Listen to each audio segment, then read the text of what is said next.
Hello అందరికీ. Today let's peep in to my Athamma's kitchen. She is cooking chicken biryani for her son's. ఎందుకంటే వాళ్ళిద్దరు కొడుకులు అడిగారనమాట chicken biryani తినాలనిపిస్తుందని. ఇంకా కొడుకులు అడిగితే మాత్రం ఆమె చెయ్యందంటూ ఏది ఉండదు. సో ఇంకా అలసిపోయినా కానీ లేట్ నైట్ అయిపోయింది. 8కి స్టార్ట్ చేసాము. ఈవినింగ్ అయిపోయినా కుక్ చేశారనమాట. అత్తమ్మ కిచెన్లో బిర్యానీ వచ్చేసి స్పెషల్ ఏంటంటే అందరూ చేసినట్టే చేస్తారు, బట్ ఇందులో కొంచెం అడిషనల్ టేస్ట్ వస్తుంది. ఎందుకంటే అత్తమ్మ చికెన్ని ఫస్ట్ ఉప్పేసి ఉడకబెడతారనమాట, నీళ్ళే వేయకుండా. చికెన్లో ఉన్న వాటర్తోనే కుక్ అవుతుంది. ఆ తర్వాత మామూలుగా మనం ఏం చేస్తాం, ఎసరు తర్వాత బియ్యం వేస్తాం కదా, అలా కాకుండా దీన్ని బియ్యం వేసిన తర్వాత ఎసరు పోసారు.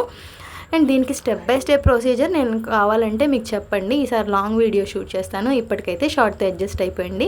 దీని టేస్ట్ అయితే చాలా బాగుంది. అండ్ నేను ఫస్ట్ టైం అయితే వీడిగా కలియా కుక్ చేశాను ఇంత క్వాంటిటీ ఆఫ్ రైస్కి. కలియా turn out so well. And దీనికి కాంబినేషన్ పెరుగు చట్నీ. సబ్స్క్రైబ్.